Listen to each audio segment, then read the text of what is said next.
tusikubali mtu auchezee umoja wetu. Sisi sote ni Watanzania. Umoja wetu na mshikamano wetu kama Tanzania, kama Watanzania ni kitu kikubwa, ni kitu muhimu mno. Ndiyo mafunzo ya dini ya Uislamu, na naamini ndiyo mafunzo ya dini zote, na ndiyo mafunzo ya Taurati na Injili na Zaburi.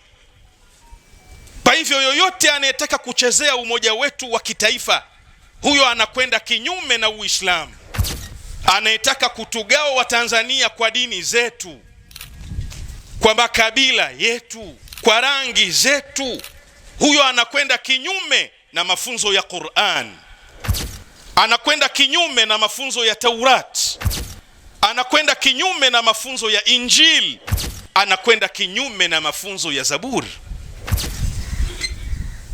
Umoja wetu wa kitaifa, kama kuna jambo la kuenziwa Mtume ni jambo hili. Maneno ya Ali, annasu sinfan, amirul mu'minin wa qaidul ghurri almuhajjalin, imamul mashariqi wal magharib, asadullahi alghalib, sayyiduna Ali ibn Abi Talib salawatullahi wa salamuhu alayhi.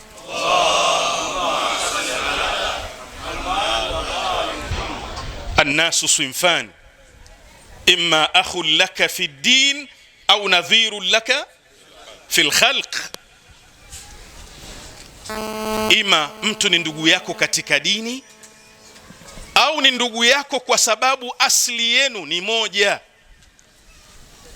Kwa hivyo ndugu zangu, kipindi tulichokuwa nacho na katika mkusanyiko huu na mji huu mtakatifu wa Tanga, kama kuna jambo kubwa la kumuenzi Mtume, ni kumuenzi Mtume kwenye umoja wetu wa kitaifa. Tusikubali mtu auchezee umoja wetu.